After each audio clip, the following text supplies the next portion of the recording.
Чтобы сразу окунуть гостей вечера в нужную атмосферу, прямо у входа в кинотеатр, где ожидалась премьера, вихрь национального фольклора. Как положено, чак-чак. Ведь кинокомедия «Семейный хлопот» – это не только производство татарстанского, но и тема ее близка многим. Смешанный брак между русскими и татарами давно стал рядовым явлением в нашей жизни, в том числе и в Москве. И вопрос, как назвать ребенка, если папа русский, а мама татарка, стоит у многих. Я с легкостью, с радостью согласилась, и мы стали за очень короткий срок, очень сжато, ночами снимали, естественно, экспериментировать. И мы там на ходу придумывали что-то. Кинопремьера, запланированная в столице, один из первых серьезных шагов татарстанского кинематографа на всероссийский уровень. На форуме в Сочи, завершившемся на этой неделе, обсуждалась тема будущего российского кино. И уже очевидно, что потенциал региональных специалистов еще не использован в полной мере. И в новом татарстанском фильме снялись наши же молодые актеры. Мы просто с утра хотели крестить ехать, а после обеда хотели в мечеть. Мы рассчитываем, во-первых, показы в других регионах, которых еще не было пока, потому что во многих мы уже были.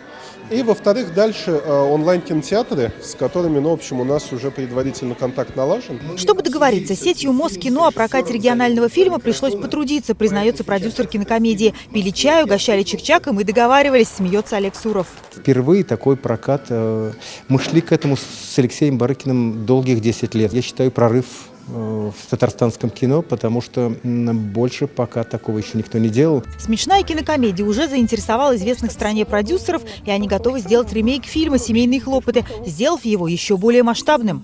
В 6 кинотеатрах Москвы вышла в прокат татарстанская комедия «Семейные хлопоты». Увидеть, как молодые выпутываются из сложной ситуации, как родственники с обеих сторон находят общий язык, можно уже сегодня. О том, насколько прибыльной будет лента для ее создателей, ясно станет через 2 недели. И хотя время показов не всегда самое рейтинговое, то, что для татарстанского кинематографа это событие знаковое, понятно уже сейчас.